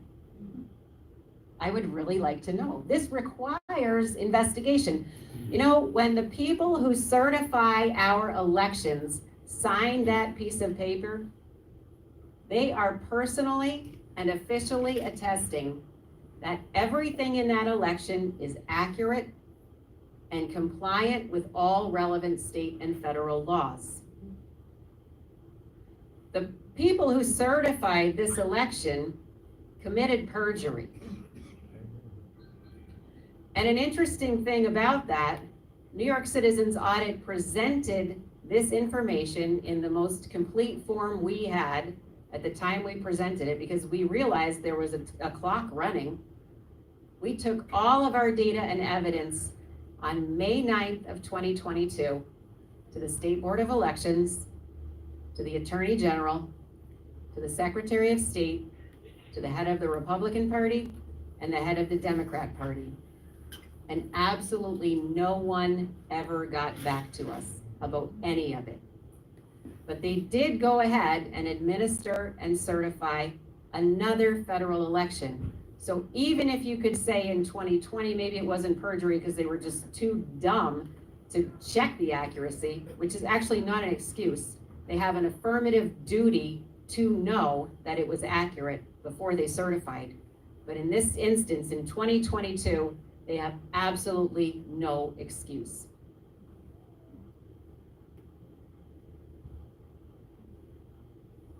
And this is impossible, actually. And there are other purged registrants not on this list that are just too many categories to put up in a chart. I mean, your heads would roll back in your head. I mean, your eyes, that too. Accuracy in voting records, wow. That's not even saying which party it was voted for. No, That's no. just totally, it's inert. Well, okay. That's a very interesting question. I don't know how this slide got in here. That's fascinating. I'll talk about it. It's a very good slide, but I don't think I put it in here. The issue is, in the United States of America, in order to protect the sacredness of our vote, our ballots must be anonymous. There must not be any way for anyone to connect us as an individual with our choice at the ballot box. That's why we have the little cardboard dividers, and that's why we have, the whole system that we have. There's no way that we can be identified from our ballot. Because we could be retaliated against, and that did happen in the past. When Abraham Lincoln was running for Senate, they voted by coming into a big hall like this and shouting out who they were voting for, and everyone in the room knew who everybody else voted for. On the one hand, nobody could double vote. But on the other hand, there could be, repercussions for your choices, or you could be pressured or intimidated into choosing certain things. Anyway, when you have, actually I'm going to talk about this in a minute, but when you have a big stack of ballots, when you're the official who's going to, finally make the count on that stack of ballots, you have no idea which registration records those ballots come from. So unless, there's a big F on the ones that are forged or fraud, you can't tell one from the other. You're just counting ballots. So it's really, I'm going to get to a chart that's going to talk about that. This is, again, I don't know why this slide ended up here, but I'll show you this. This is from federal law. Okay, in the Help America Vote Act of 2002, there is a provision that stipulates the accuracy rate for a federal election. It's not in the law, you have to look it up in another document, but it is federal law, and it holds for any election where there is a federal election on that ballot. And there is a stipulation that says you can have an error rate no greater than 1 in 10 million ballot positions. A ballot position is a race on the ballot. So they feel that it makes sense to invest in precision engineered equipment. Now, this is not quite as precise as the equipment used for air traffic control at international airports. It's like a factor of 10 less precise. But nonetheless, which actually indicates that we shouldn't have any problem in meeting that error rate, because last time I checked, there were not a lot of planes crashing into each other at airports, right? You can meet a very, very stringent accuracy rate when it's important, when it matters, like in federal elections. I don't remember what I was going to say, but that's the thing. Okay, so basically, that's what I was going to say, is we are now in the position as the taxpayers and the funders of the boards of elections, we are responsible for purchasing machines with an accuracy rate of more, an error rate under 1 in 10 million ballot positions. But it's okay to have, like 5 or 6 million clerical errors in the voter roll database. They're default dates after all. So it's completely illogical. And here's the slide I thought I was getting to. So this is a breakdown of how, when you have that stack of ballots in front of you, here's the question. People ask me, Marley, did it change the outcome of any elections, right? So you have all this data and you have all this law and you sound so, educated. Did it matter? Because if it didn't change the outcome of any elections, let's move on. So these are the congressional races for New York State in 2020. And there's 2 pieces to this chart. I'll show you the other piece, but I'll just walk you through how this works. This is Lee Zeldin's race in 2020, Congressional District 1, the East End of Long Island. 391,007 votes were cast in that election. The victory margin was 36,421. There were 36,236 votes cast by registration records that clearly violate election law and were not investigated. So technically speaking, we didn't quite crack the victory margin, right? So looks like Zeldin was a shoo-in. This one, not so lucky. 358,019 votes cast. Victory margin 29,162. Votes cast by people who needed to be investigated at a bare minimum before having their votes counted, 32,179. But you know what?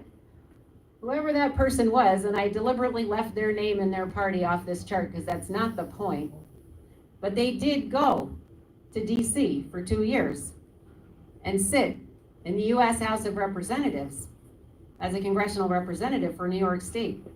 And they were granted the authority to sign bills into law and fundamentally alter the culture of America. But no one will ever know if they were our actual choice. And the reason no one will ever know, and I'll use another one of these races to demonstrate this, okay? So this race, according to New York Citizens Audit, was, oh yeah, no problem, certifiable, because the victory margin, this is probably AOC, the victory margin was, no, I'm serious, 229,125 votes. Oh no, this was, I'm sorry, this is more like in Queens. 125 vote victory margin, right? So we're definitely not going to overcome that victory margin. The problem is when you have a pile of ballots and you don't know who cast them and you're putting them in, okay, candidate A, candidate A, candidate B, candidate B, candidate B, candidate A, and you're going like that, right? And you don't know which one of those 36 or which one of those, 200,000 ballots or whatever it is the funky ones. And let's say they all end up over here with candidate A, but they're like monopoly money. So you could just pick them up and put them over in the other pile and they would have just as much meaning. And then that candidate would be the winner. Now that's not true in this race, but that is true in this top race and in some of the other races where you see a blue N. That means that although the victory margin was greater than the number of irregular votes, it was 50% plus 1. And so therefore it means that no one will ever know which candidate was assigned the fake ballots. No one will ever know who won. But with 740,396 questionable votes cast in 27 congressional races, we end up with 42% of those races literally unknown. We'll never know if the right people went to DC.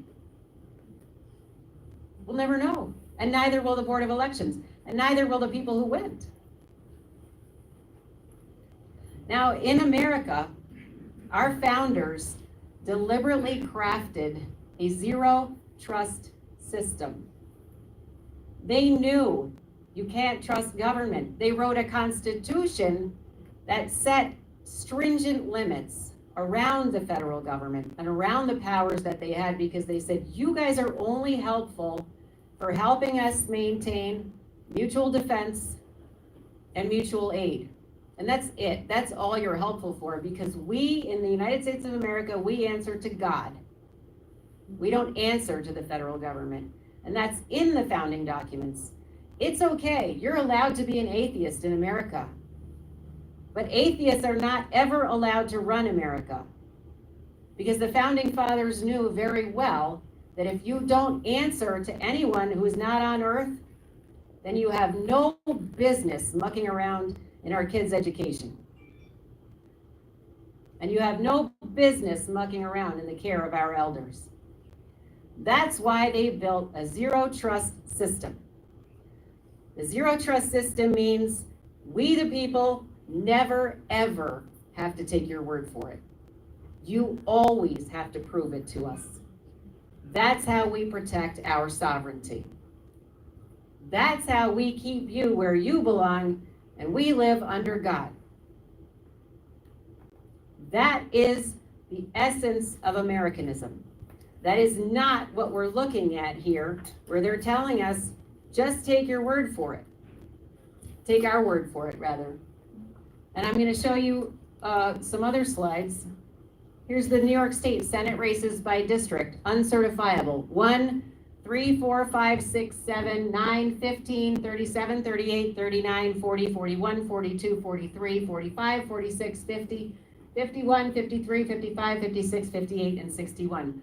New York State Assembly members, uncertifiable, never know if these people really won. 1, 2, 3, 4, 9, 10, 11, 12, 13, 14, 15, 16, 17, 19, 20, 21, 23, 26, and so on. 2/5 of our legislative representatives, people who are granted the authority to sign bills into law for 2 years in state and federal government, will never be able to prove they won.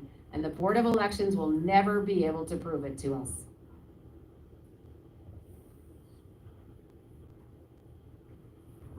So, the third and final category, remember how the number of votes has to equal the number of voters?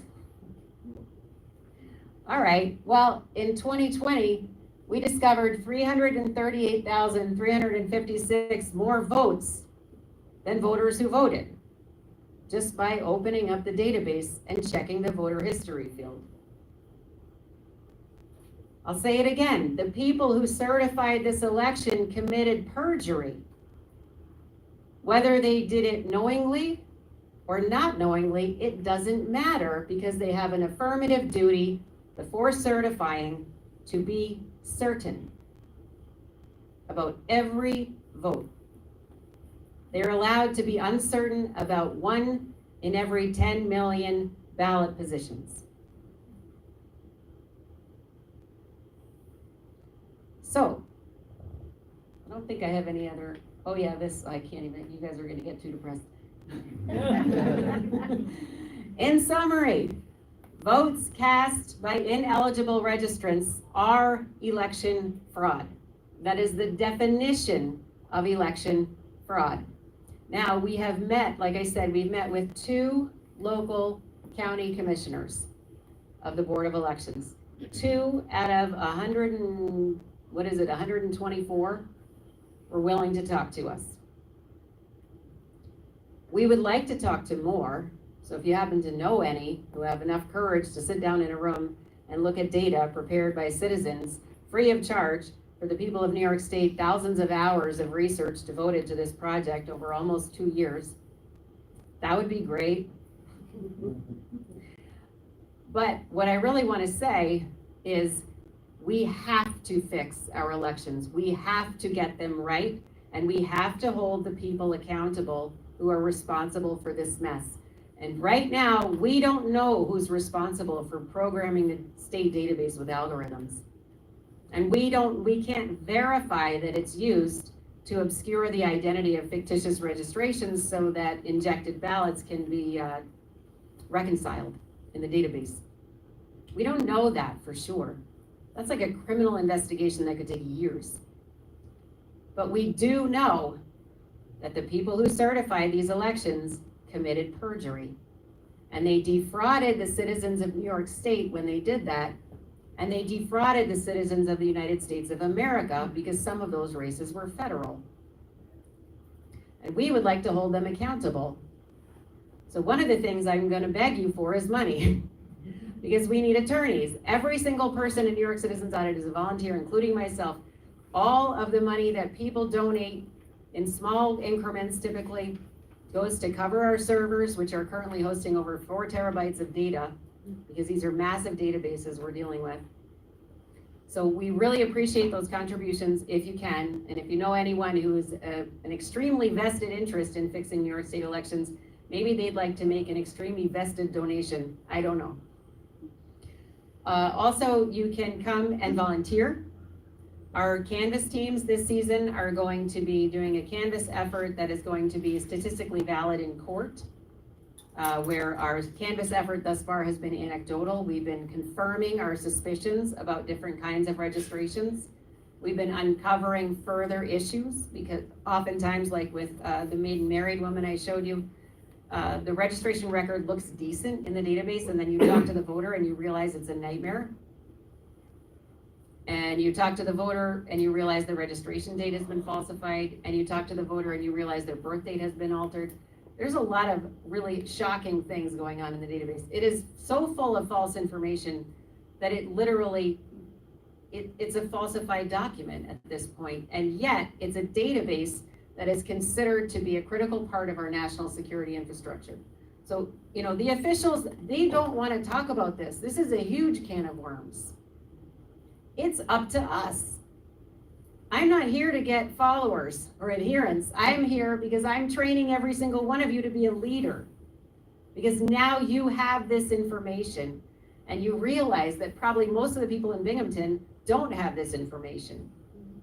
But if all the people in Binghamton knew, and all the people in, you know, Little Falls, where I was earlier, knew, and all the people in Erie, where I was yesterday, knew, and all the people in Utica, where we were on Friday, knew, well, we would have a really, really hard time not getting to our officials. Like, that would be outrageous.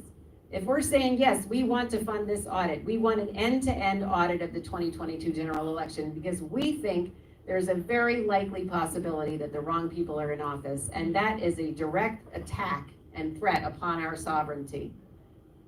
And we want it fixed.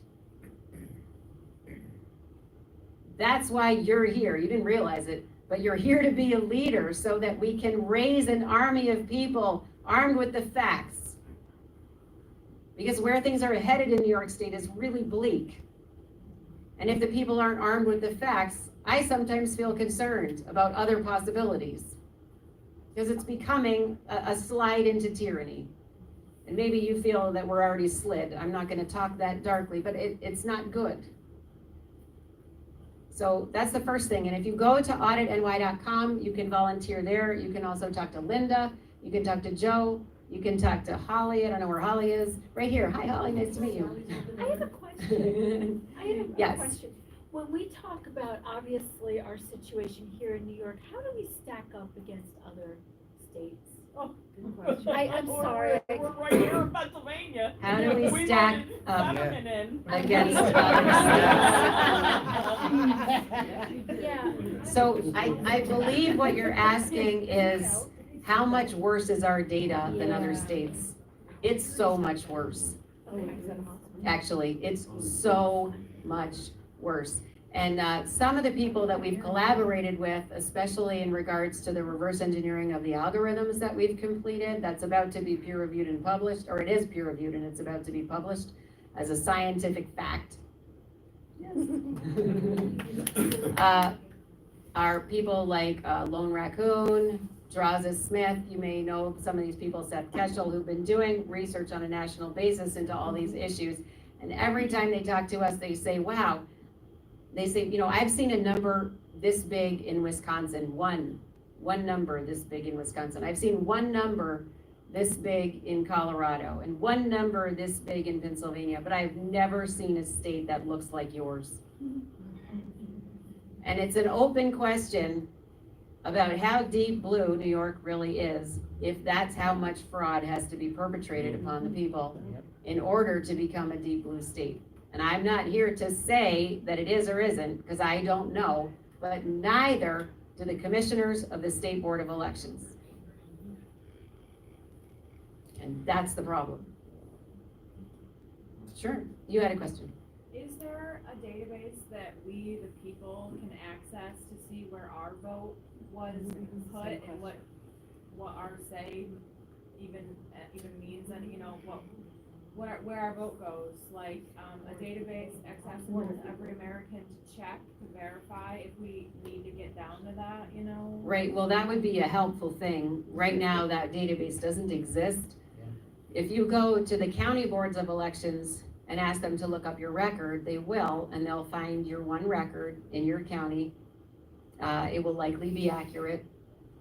And they won't look, if they look at the state database, they won't find your other registration records necessarily, because they can only look up one record at a time. We used to do that for people. We used to have a service where you could email a certain email address and we would look your record up and let you know, because we thought that would be a helpful way. Actually, it's like kind of a reverse canvas. If people are interested in finding out, those people, for example, might be more likely to become plaintiffs in a class action lawsuit against the New York State Board of Elections for framing them for multiple felonies and for criminal identity theft.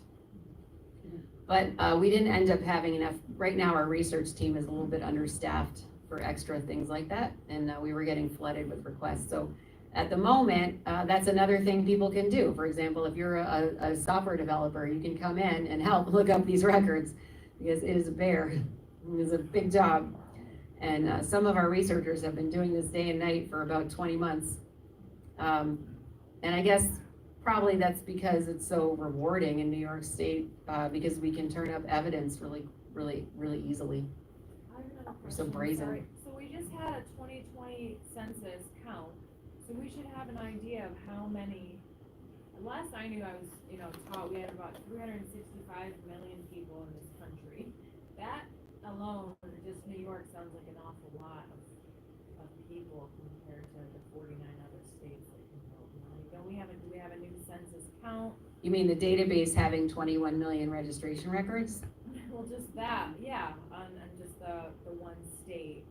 Yeah, I There are just, only 20 million people in the state of New York. and There are 19 more million. registration records than people and more registration records than eligible voters. That's true. It's also true right now, and I don't necessarily agree with this law, but it is true that you're not allowed to delete records from the database. You can only purge voters who have either died or become felons, although in New York State, that's an open question whether they're gonna bother to purge you if you're a felon. Yes, I have a couple of questions. I was listening to you talking about, Mr. M and some of the other duplicates / clones. I watched all of the Senate and judiciary hearings into the 2020 elections coming out of Georgia, Illinois, Arizona, and Wisconsin. They mentioned remote updating of the voter rolls in those states, doing it electronically through tablets. The last time I voted was the first time there was a tablet, not the paper book that everybody signed. Has anybody looked into whether they were remotely manipulated, for lack of a better word? okay, I'm not sure exactly what your question is. Were remotely manipulated registrations entering the system, or were, Voter rolls remotely manipulated. There were allegations coming out of testimony from some of the poll workers in other states. you're talking about during the administration of an election? Yes. All I can say about that is there's no reason it's not possible. But we don't have any direct evidence of that taking place. We do have anecdotal evidence of that taking place, but I wouldn't report it publicly. It's something Okay, that we have a research project running on. it's just a question that I have. The next thing is there a correlation when we looked at the one spreadsheet where it showed the horizontal lines of purge Yes, registrants? Is there a correlation between those that were purged and the alpha numeric numbers?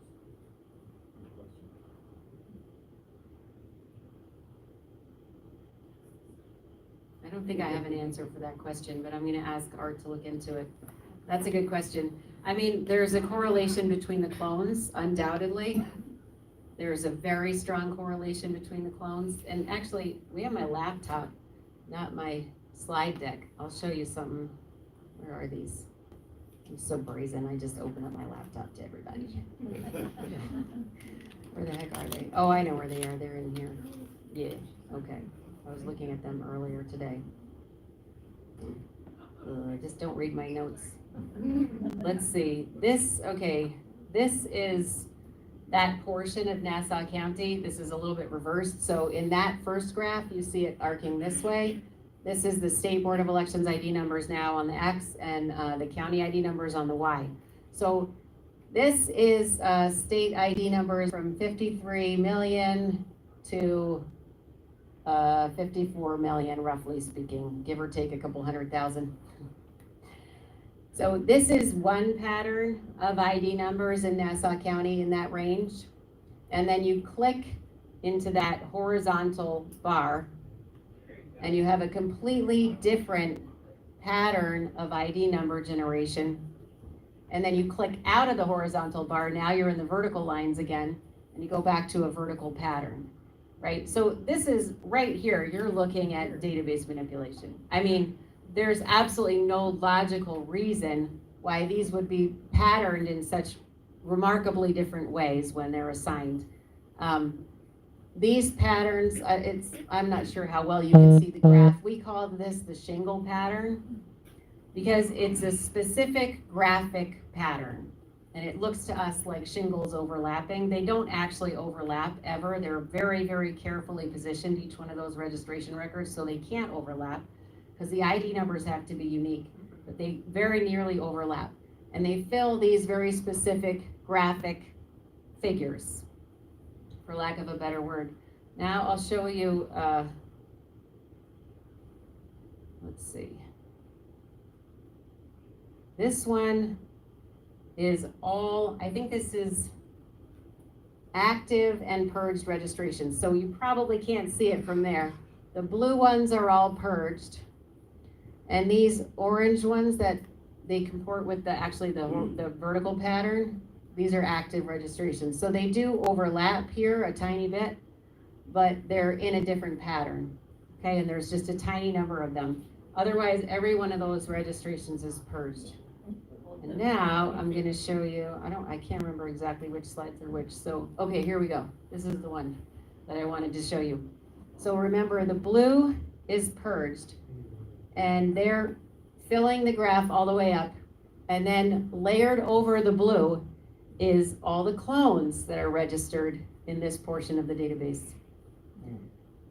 So the clones exactly match the same shapes as the purged registrations, but the clones are in a different kind of a pattern slightly. They're in a gradient.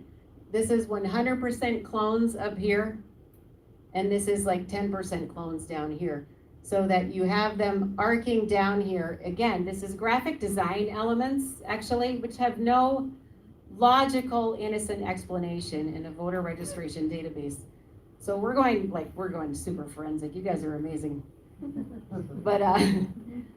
But the existence of these graphs and the fact that our research team, if they know your state ID number, they can predict with 99% certainty, actually more than 99% certainty, whether you're purged, just by looking at your ID number.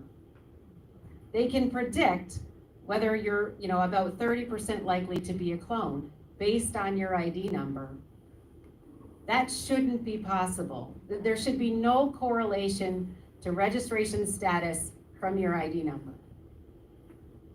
And the fact that there's a correlation indicates that this is a significant fact to somebody.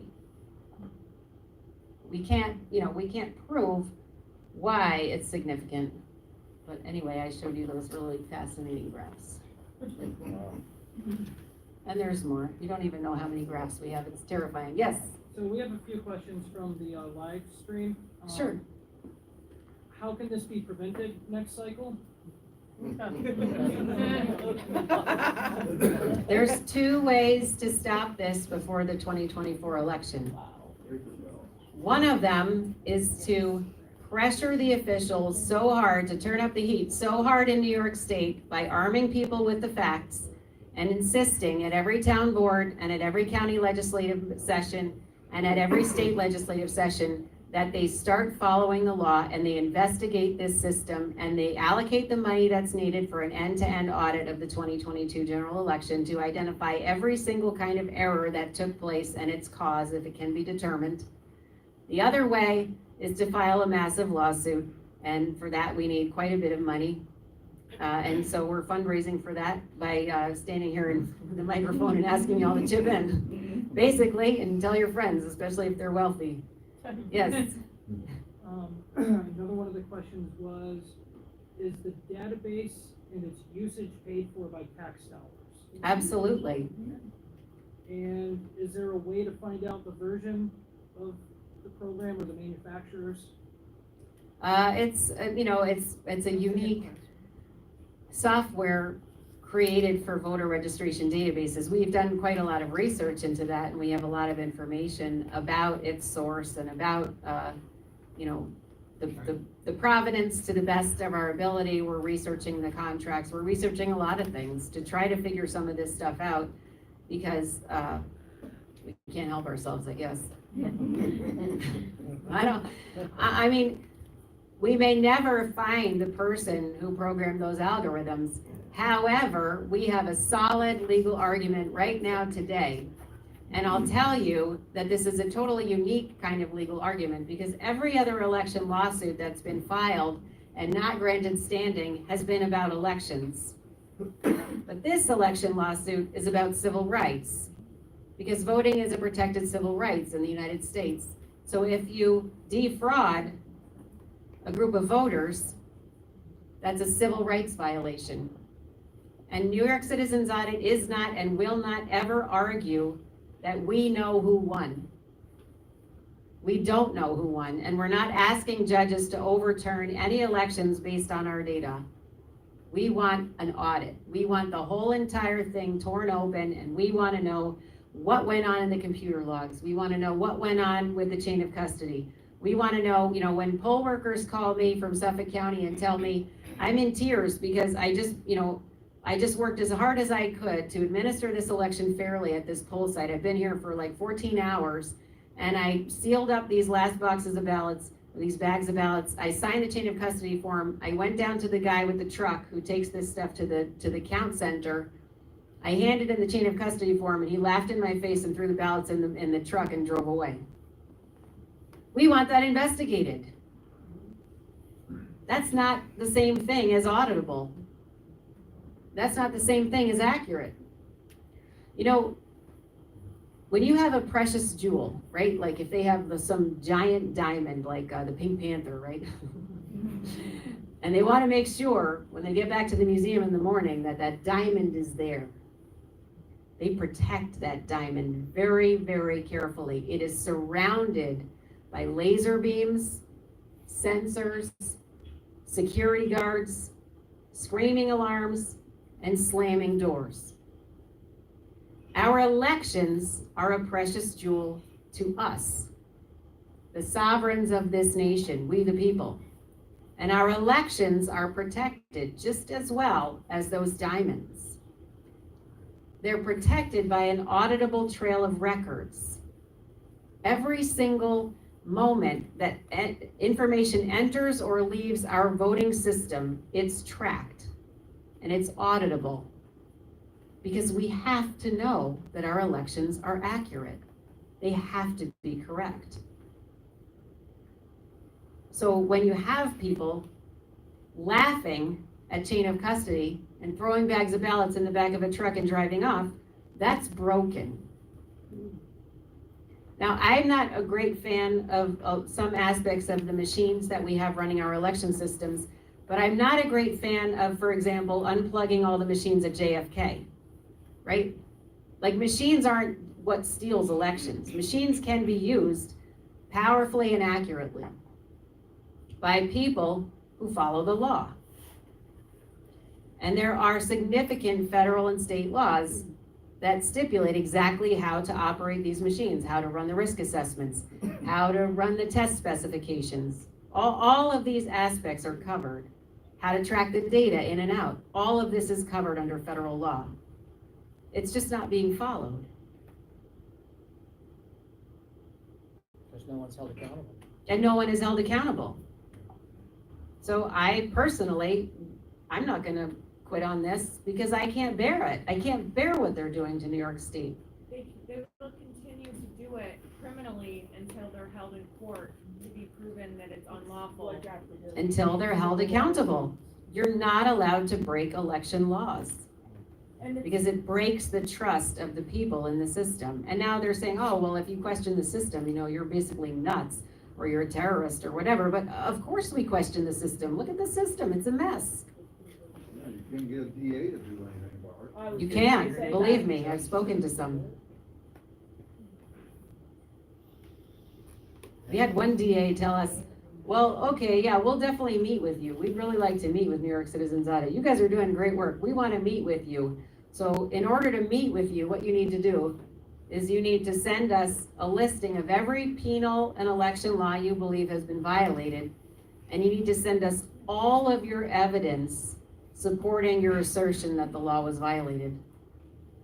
I was like, what? Yeah. And on what planet do I just, hand over all of this data and all of this evidence? I wrote back, I was like, do you realize that's 4 terabytes of data? Like, we gave you these very professionally and accurately prepared reports. If that's not enough for you to sit down and say, here's 15 minutes of my time, let's talk.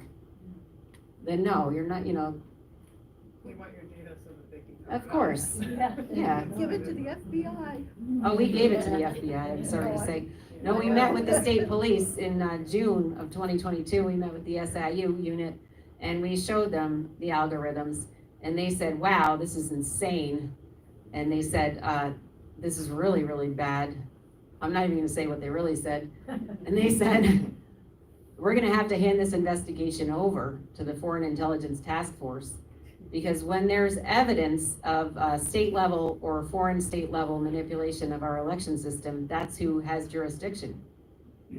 So the FBI has had my phone number since like June 28th of last year, but for some reason it hasn't rung yet. Again, each one of you just became a leader. Did you know you were coming here to become a leader? You have got to tell everybody that you know and everybody who will listen, and you've got to get on social media and share it, and you've got to get on the soapbox at the farmer's market and tell everybody. You've got to distribute the flyers saying, here's the summary of our data and here's what it means. Here's what it means to you in New York, and let's all go together. Let's take this resolution for an audit and bring it together tonight to the county legislative meeting. We'll read it out loud into the record. We get 2 minutes each, so we'll take, it'll take 5 of us. We'll read the whole thing out loud. And let's see what the heck they do. Let's see if they're willing to stand up and say, yes, this looks like it deserves an investigation. We agree. How do we share this? What's it live Yeah, what's it live The on? live stream is on, if you go to, right now, it's on YouTube under no second word, Soundbite, that's with the I, third word, allowed. You should find it in the search engine. Yeah. It's on there now. Tomorrow, I'll have up, probably a little bit more of a highlight of the whole thing. Rumble, BitChute, Odyssey, all of it. Okay, yeah, I follow your channel, so I'll share it with her. Yes. You could have a lawsuit fund where people can follow, and maybe by seeing it and watch it grow, you might get people to Motivate, gain right? momentum at putting in. Yeah, you should come and run our fundraising effort because I'm terrible at it.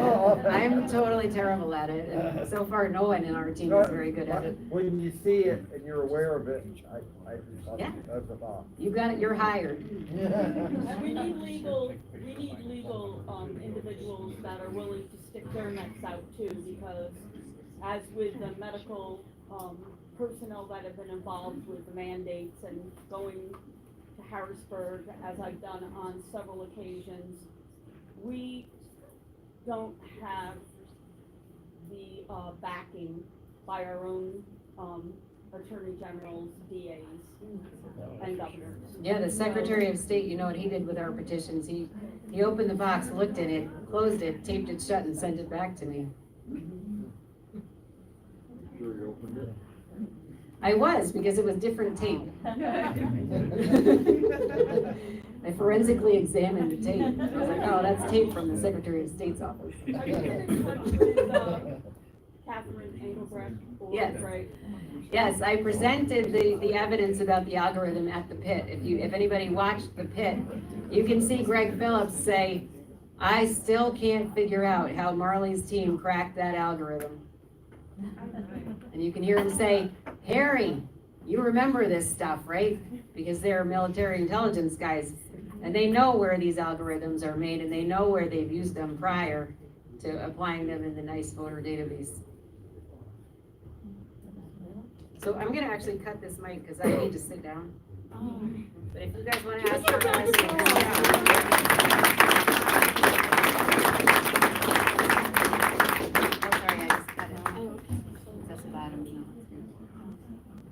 For 2 seconds. Anyway, I want to thank Marley Hornick, and I know she's traveled all over the state. Thank you so much for making it here tonight at the spot. And I actually owe a few shout outs because we have Rensselaer and we have Saratoga, and I think we have Kings County dialed in. Rick, how many people do we have online now? Do we have any more questions?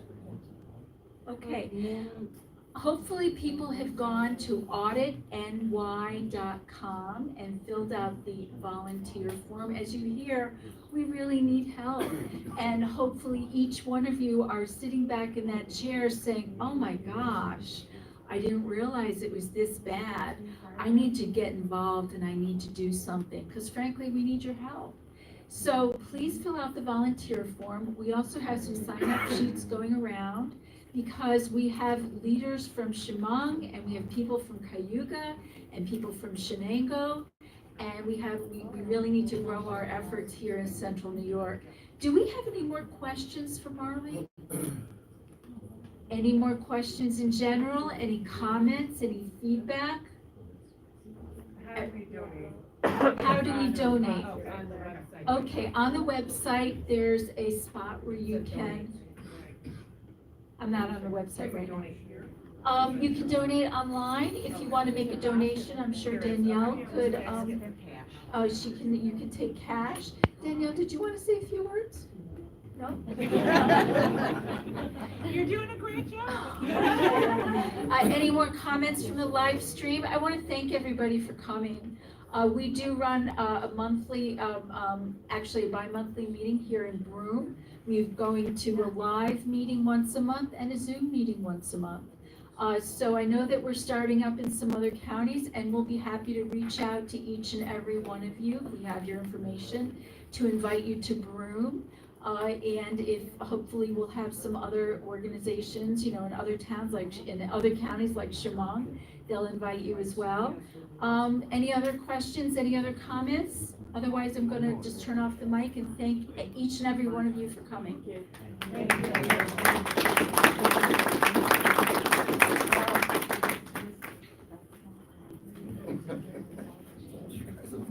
Oh, that's how I felt it. Nice to meet you. That's one of the things that got me started. Hey everyone, how is everyone doing there? That's right.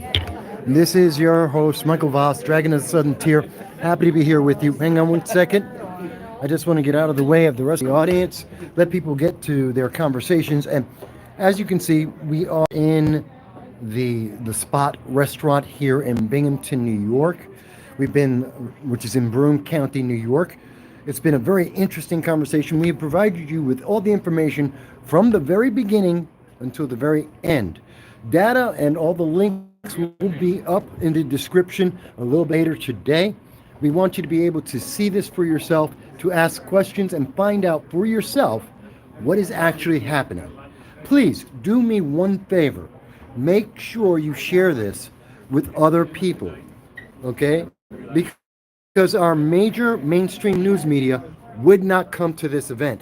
They would not hear the information. They have not looked at the evidence. They won't tell you what's going on. That's why we're here, to share it with you. Whether you agree, disagree, that's up to you. But when you are informed, you get to make a decision, and it's not for some editor at some major news media company that doesn't have anything to do with you deciding for you.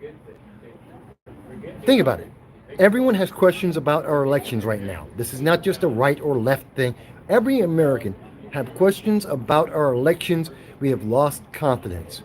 We need to have more audits. There seems to be a problem. And you know what?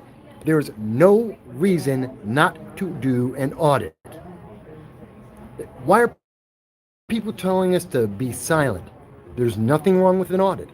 Fix the problems that exist. Get honest elections. There should be no problem with that. No one should be against this, and no news media company should not cover this. I would love to hear their argument. Why won't they cover this? They should be here too. So do me a favor, share this across the United States. Agent Black, I know you're watching from the UK. Please share that over in the UK, and we will make sure that we keep keeping you informed about this and other events. I hope to see everyone on Sunday at 2:30 p.m. Eastern Standard Time when we do our live stream, where we take questions directly from you, and we will be back very, very soon. Thanks, everyone.